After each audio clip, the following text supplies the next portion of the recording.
आज इस वीडियो में मैं जो सच्चाई आपको बताऊंगी ये आप सभी लोगों को सुनना ही पड़ेगा, क्योंकि ये आपका करियर का सवाल है। आप मुझे एक बात बताओ, अगर आप एक डॉक्टर हो, लॉयर हो, इंजीनियर हो, कोई भी फील्ड में अगर आप अपना करियर बनाना चाहते हो, वहां से अर्न करना चाहते हो, तो आपके पास या फिर आपके अंदर कौन सा क्वालिटी का रहना बहुत ही इंपॉर्टेंट हो जाता है। अगर मैं एक बेसिक सा फंडामेंटल बताऊं, हर एक प्रोफेशन में यही रिक्वायर्ड होता है और वो है नॉलेज। जो फील्ड में आप जाना चाहोगे वो फील्ड के बारे में आपके पास कितना एक्सपीरियंस है, कितना नॉलेज है। तो अगर आपके पास नॉलेज ही नहीं है तो आप कैसे कोई फील्ड में अपना करियर बना सकोगे? Tell me if I wrong. और ये सारे बात सडनली मैं आज ही आपको क्यों बता रही हूँ? क्योंकि हर साल इंडिया में 80,000 लॉयर्स बन रहे हैं, और जब भी कोई फील्ड का सैचुरेशन बढ़ता है तो कौन सा स्टूडेंट या फिर कौन सा पर्सन वो फील्ड में आगे जाने के लिए लायक होंगे? जिनके पास एक्सपीरियंस होगा, जिनके पास प्रैक्टिकल नॉलेज होगा, राइट। इसीलिए आपको ये वीडियो बना करके आपके अंदर एक रियलाइजेशन क्रिएट करना ये बहुत ही इंपॉर्टेंट मेरे को लगा। तो देखिए, जिस भी फील्ड में आप जाओगे the Paramount important is knowledge. And knowledge आपको कहाँ से मिलता है? सपोज आप एक वकील बनना चाहते हो या फिर एक डॉक्टर, इंजीनियर, और इसके लिए आपको एक कॉलेज में एडमिशन लेना पड़ेगा, राइट। और कॉलेज आपको बेसिक सा जो नॉलेज होता है उस पर्टिकुलर सब्जेक्ट के बारे में, जो डिग्री होता है वो आपको प्रोवाइड करवाएंगे। और ये डिग्री का मतलब क्या होता है? मतलब आपके पास वो नॉलेज है, राइट।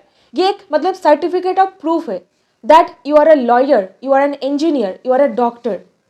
तो इसी तरीके से जो कॉलेज में आप पढ़ाई कर रहे हो, ये उस कॉलेज का रिस्पॉन्सिबिलिटी बनता है कोई भी एक पर्टिकुलर फील्ड में कोई भी बच्चे को एक ट्रू नॉलेज देने के लिए, मतलब एक फील्ड का मास्टर बनाने के लिए उनको एक क्वालिटी एजुकेशन प्रोवाइड करना, राइट। मैं 5 इयर्स इंटीग्रेटेड लॉ कोर्स किया हूँ, और ये एक कॉलेज है जो यूनिवर्सिटी ऑफ कैलकाटा के अंडर आता है। Not so well recognised college, but it is under University of Calcutta. But now let me tell you one thing, that recently हमारे chief justice of India DY Chandrachud ji ने ये बताया है that junior lawyers are not slaves. Junior lawyers किसी के भी दास नहीं है। Pay them decent salaries. Legal profession should not be an old boys club. तो लीगल प्रोफेशन एक ऐसा प्रोफेशन है जहाँ पर कोई भी स्टूडेंट को अपने पैर में खड़ा होने के लिए, अपने आप को लाइफ में स्टैब्लिश देखने के लिए 5 से 6 साल या फिर 7 साल तक लग जाता है। खास करके I can't even tell you what is the miserable situation of first generation lawyers. I myself a first generation lawyer. But today जो पॉइंट मैं आपके सामने रखना चाहूंगी, दैट ये एक बहुत ही मेजर सेटबैक है आप लोगों के, मतलब जो प्रैक्टिकल फील्ड है वहां पर एस्टैब्लिश होने के लिए। और ये जो लकुना है, इसके लिए सिर्फ और सिर्फ रिस्पॉन्सिबिलिटी बनता है जो सारे law colleges not so well recognised, but they are taking ransom money, but they are not providing quality education. Legal profession ये एक ऐसा प्रोफेशन है, यहाँ पर सिर्फ और सिर्फ लॉ को पढ़ लिए कुछ भी आप नहीं कर सकोगे। आप लिख के ले सकते हो, ठीक है, कोई भी आपको एक पैसा तक नहीं देगा। आपको इस फील्ड से पैसा कमाने के लिए all you need that is practical knowledge. And practical knowledge ये बिल्कुल भी नहीं है दैट आपको इस कोर्ट में जाना पड़ेगा, वो कोर्ट रूम में जाना पड़ेगा, आपके पास ये सोर्सेज रहना पड़ेगा, ऐसा नहीं है। Practical knowledge in the sense आपको लॉ पढ़ने का जो तरीका होता है, जो आपको लॉ कॉलेज में सिखाया ही नहीं जाता है, क्योंकि because of I don't know what is the reason, माननीय सुप्रीम कोर्ट ऑफ इंडिया, ये सभी लोगों को ये बात 100% पता है दैट लीगल एजुकेशन का जो क्वालिटी है वो एकदम डाउन में चला गया है। ये किसी से छुपा नहीं है। आज इस वीडियो में मैं आपको एक एग्जाम्पल दे करके बताऊंगी मैं कौन सा मतलब सही तरीके का बात आपको बताने की कोशिश कर रही हूँ। तो देखिए, जो फील्ड में आप जाओगे वहाँ का एक पैरामाउंट इंपॉर्टेंस होता है नॉलेज। और नॉलेज कहाँ से आता है? जो स्कूल कॉलेजेस में आप पढ़ते होंगे वहाँ से आएगा। जब कॉलेज ही आपका सही नहीं होगा, कॉलेज ही आपको सही तरीके से किसी एक पर्टिकुलर चीज़ को पढ़ते कैसे है, समझते कैसे, ये नहीं सिखाएंगे तो आप क्या करोगे?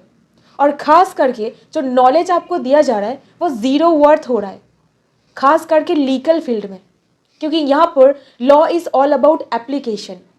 आप लीगल फील्ड में लॉ को सिर्फ पढ़ लिए हो, रट लिए हो, कोई भी पैसा नहीं कमा पाओगे अगर आपके पास सिर्फ ऐसा स्टैग्नेंट नॉलेज रहेगा।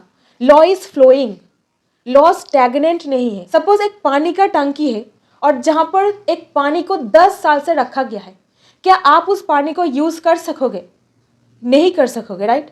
वहां पर मक्खी आएगा, वहां पर मॉस्किटोस पैदा होगा, मतलब वो एक डर्टी वाटर हो जाएगा। बट जो वाटर एक फ्री फ्लोइंग है वो कंटिन्यूअसली फ्लो करता रहता है, लाइक एक फ्री फ्लोइंग रिवर, लाइक एक ओशन, समुंदर, उसका पानी स्टैग्नेंट हो सकता है? नहीं हो सकता, राइट। तो लॉ इसी तरीके से एक फ्लोइंग स्ट्रीम है। लॉ स्टैग्नेंट करके नहीं पढ़ा जाता है, आइसोलेशन में किसी भी सब्जेक्ट को नहीं पढ़ा जाता है लॉ फील्ड में। और यही नॉलेज आपको लॉ कॉलेजेस में बताया नहीं जाता है। आपको आईपीसी सिर्फ और सिर्फ पढ़ा देंगे, आपको सीआरपीसी खाली पढ़ा देंगे, आपको जो मतलब इंडियन एविडेंस एक्ट है वो खाली पढ़ा देंगे। IPC, CrPC, Indian evidence act, ये तीनों एक्ट को कनेक्ट करके, आपस में कनेक्ट करके कैसे पढ़ा जाएगा, इसका जो सही तरीका है ये आपको कभी भी ये लोग नहीं सिखाएंगे। और जाहिर सी बात है, मैं इस वीडियो में आज इस सभी चीज़ के बारे में एक भड़ास निकालूंगी, क्योंकि ये जो प्रॉब्लम मैंने फेस किया है, जो सारा पढ़ने का तरीका, मतलब कैसे पढ़ा जाता है, मैं लीगल फील्ड में, प्रैक्टिकल फील्ड में आकर के मेरे को पता चला है। और ये क्यों हो रहा है? अगर कोई बच्चे को कॉलेज डेज से ही ये सारा का सारा टेक्निक्स पता चल जाए तो क्या ये बेनिफिट नहीं होगा एक बच्चे के लिए? खास करके एक स्टूडेंट मेरे पास मतलब ईमेल करके लिख रहे हैं दैट वो एक लॉ कॉलेज में पढ़ते हैं और वो लॉ पढ़ाई करते करते जुडिशरी के लिए भी प्रिपरेशन लेना चाहते हैं। और वो कैसे ले सकते हैं? क्योंकि जुडिशरी क्रैक करने के लिए आपके पास कुछ डीप, डेफिनेटली डीप नॉलेज आपके पास होना पड़ेगा। गारंटी देकर के आपको बता सकती हूँ, जुडिशरी पढ़ने के लिए जो नॉलेज आपको चाहिए होगा वो आपको कॉलेज से कभी भी नहीं मिलेगा। और क्यों नहीं मिलेगा? Because the low quality of the legal education. तो अभी अगर आप एक जुडिशरी एस्पिरेंट हो, आप एक जज बनना चाहते हो, तो आपको अपना कॉलेज डेज से क्या करना पड़ेगा? तो सबसे पहले देखिए, जज बनने के लिए, मतलब कोई भी दुनिया में कुछ भी बनने के लिए हर एक चीज़ का एक फंडामेंटल होता है। जज बनने के लिए कुछ फंडामेंटल्स होता है, बेसिक रिक्वायरमेंट्स होता है। और वो क्या है?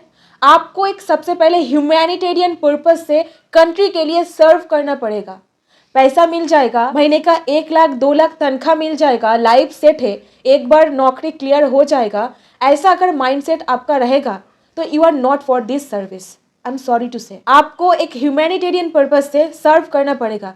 ये क्वालिटी आपके अंदर मतलब नेचुरली आना चाहिए, आर्टिफिशियली नहीं। और जो ध्यान देने वाला बात है दैट आपका आइडियोलॉजी, आपका प्रिंसिपल बहुत सही होना चाहिए। ये कोई भी लॉ ट्यूशन सेंटर में आपको बिल्कुल भी नहीं सिखाया जाएगा और कॉलेज में तो बिल्कुल भी नहीं। तो देखिए आपको कैसे पढ़ना है अगर आप लॉ एंड जुडिशरी एक साथ प्रिपरेशन लेना चाहते हो अपने कॉलेज डेज से।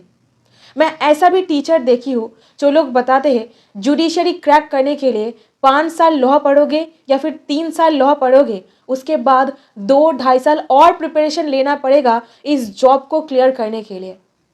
टाइम बहुत ही सस्ता हो गया है आजकल। तो देखिए एग्जाम्पल, तो जब आप लॉ कॉलेज में IPC, CrPC, Indian evidence act पढ़ोगे तो आपको ये तीनों को कनेक्ट करके पढ़ना पड़ेगा।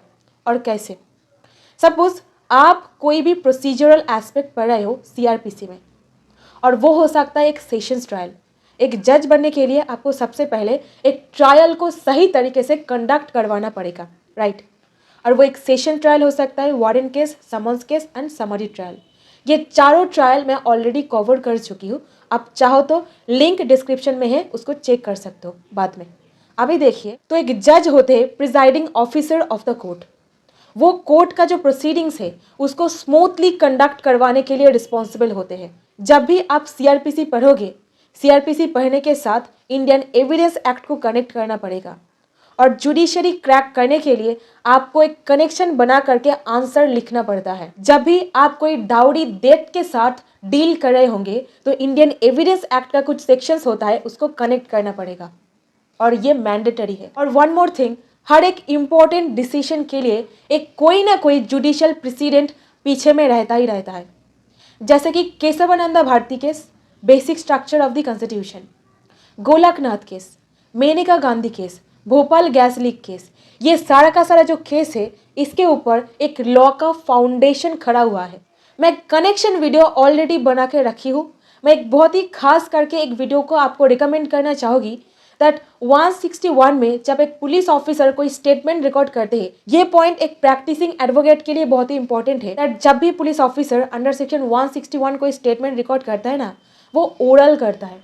वहाँ पर सिग्नेचर करने का कोई पाबंद नहीं दिया गया है सीआरपीसी में। तो पुलिस ऑफिसर आपको बुला करके, सपोज मैं एक विटनेस हूँ एक मर्डर केस का, तो मेरे को बुलाया जाएगा और पूछा जाएगा क्या हुआ था उस रात। तो मैं बताऊंगी एक ऐसा करके सिचुएशन हुआ था, मैंने एग्जैक्टली नहीं देखा था, victim was bleeding, accused was running and एक वियर्ड सा आवाज़ मेरे को सुनाई दिया, उससे मेरा नींद खुल गई और मैं आकर के ये सारा कुछ चीज़ देखी। तो ये जो स्टोरी है ये सिर्फ मैं ओरली आईओ को बता रही हूँ और आईओ क्या करेंगे, इसको अपने वर्जन में नोट डाउन करेंगे, वो लिख करके वो स्टेटमेंट को कोर्ट में सबमिट करेंगे। और ये सारा का सारा जो स्टेटमेंट का जो कॉपी होता है, जो डॉक्यूमेंट्स होता है, जो 207, 208 के थ्रू एक एक्यूज्ड को दिया जाता है एक कॉपी, और यहीं पे आएगा rule of fair trial, rule of natural justice. और ये जो दो टर्म मैंने आपको बताई, इसको ऑब्जर्व करना, rule of fair trial, rule of natural justice को ऑब्जर्व करना एक मैजिस्ट्रेट का एक पैरामाउंट ड्यूटी बनता है। और जब भी ये सारा का सारा रूल ब्रेक हो जाता है, मतलब वायलेशन हो जाता है, इसको पकड़ना किसका ड्यूटी बनता है? एक लॉयर का भी बनता है, एक जज का भी बनता है। जज का ड्यूटी होता है ये सारा का सारा चीज़ ऑब्जर्व हो रहा है ये देखना, और एक लॉयर का ड्यूटी बनता है कहाँ पर ब्रीच हो रहा है, कहाँ पर वायलेशन हो रहा है ये देखना। क्योंकि जब भी आप कोर्ट रूम में जाओगे तो देखोगे एक लॉयर तोड़ मरोड़ के डिफेंस हाजिर करते हैं कोर्ट में। तो एक लॉयर मतलब आपको लॉ को तोड़ना सीखना आना पड़ेगा, बिकॉज इस फील्ड में योर नॉलेज इज समथिंग जो आपको इस फील्ड में करियर बनाने में हेल्प करेगा। Tell me if I wrong. मैं कुछ भी इस वीडियो में सुगर कोट करके, मतलब एक चीनी का लेयर डाल के नहीं बताऊंगी, क्योंकि ये रियलिटी आपको जानना ही जानना पड़ेगा। एक सर्वे के अकॉर्डिंग हर साल 80,000 लॉयर बन रहे हैं। 80,000 लॉयर्स मतलब क्या? चीफ जस्टिस जी ने यह भी बताया है दैट नेशनल यूनिवर्सिटीज के थ्रू, नेशनल लॉ कॉलेजेस के थ्रू जो सारे मतलब स्टूडेंट्स आ रहे हैं, उनका एक बेस्ड माइंड होता है, बट 2,000-3,000 नेशनल लॉ कॉलेजेस से आ रहे हैं, और बाकी अल्टीमेट मतलब जो 80,000 से 3,000 माइनस करके जो पर्टिकुलर नंबर उठ करके आएगा, वो सारे लॉयर्स का क्या? क्या उनके पास नॉलेज नहीं है? क्या उनके पास एनालिटिकल ब्रेन नहीं है? मतलब ऐसा क्यों बोला जा रहा है? क्योंकि नेशनल लॉ कॉलेजेस के अलावा जो सारे कंट्री में और भी कॉलेजेस है, कुछ प्राइवेट कॉलेजेस को छोड़ करके, उसका एजुकेशन, लीगल एजुकेशन का क्वालिटी एकदम बिलो द एवरेज लेवल है। इसीलिए ऐसा बताया जा रहा है, और ये एक सच है, एक ट्रू फैक्ट है, ग्राउंड रियलिटी है। यही एक सेटबैक बन रहा है जब भी कोई स्टूडेंट प्रैक्टिकल फील्ड में उतर रहे हैं, उनको कॉलेज में ठीक तरीके से डिकोड करना सिखाया ही नहीं जाता है। तो मेरा ये चैनल एक मतलब मैं डेफिनेटली अपने चैनल को प्रमोट करूंगी, क्योंकि मेरा चैनल मैं इसीलिए बनाई हूँ दैट जो प्रॉब्लम मैं ग्राउंड में उतर करके फील की हूँ, मैं कैसे अपने आप ये सारे स्किल्स अक्वायर की, ये आप लोगों तक पहुँचाने के लिए। तो खास करके मैं बताना चाहूँगी दैट आप लोग जो एक जूनियर लॉयर हो या फिर एक लॉ स्टूडेंट हो जो इस वीडियो को सुन रहे हो, प्लीज़ अपने आप को डेवलप करो। जो सारे टेक्निक्स मैं बता रही हूँ ये अपने लाइफ पर इनकॉर्पोरेट करो। मैं गारंटी दे करके बता सकती हूँ, और मैं 100% कन्विक्शन से ये बात आपको बता सकती हूँ दैट अगर आप ये सारे पॉइंट जिस तरीके से आप लॉ को पढ़ते हो वहाँ पर इनकॉर्पोरेट करोगे तो डेफिनेटली रिजल्ट देखने को मिलेगा ही मिलेगा। सो प्लीज़ ऐसा करके लॉ को पढ़िए, ये वीडियो देखिए। आइसोलेशन पर लॉ को मत पढ़िए। दिमाग में हमेशा रखना कोई भी प्रॉब्लम सोल्यूशन के बिना नहीं बनता है। तो अगर आपके पास एक सही सोल्यूशन मिल जाए तो आपका बल्ले बल्ले, और अगर आपके पास सही सोल्यूशन नहीं पहुंचे तो आपके पास कोई नहीं, एक्सपीरियंस मिल जाएगा। तो इस तरीके से मैं अपना एक्सपीरियंस के थ्रू लॉ को डिकोड करने का तरीका आपको मेरे चैनल डिकोड द लॉ में मिलेगा। सो प्लीज़ लॉ को आइसोलेशन पर मत पढ़िए, आप एकदम अनस्टॉपेबल बन जाओगे, कोई भी रोकने वाला नहीं होगा आपको। सो इस वीडियो में इतना ही, मिलती हूँ आपके साथ नेक्स्ट वीडियो में। अगर पसंद आता है लाइक कीजिए, शेयर कीजिए अपने दोस्तों के साथ, उनको भी हेल्प कीजिए। आपका एक लाइक एंड शेयर करने से मेरे को बहुत फर्क पड़ता है। आइए एक साथ इस चेंज को लाते हैं।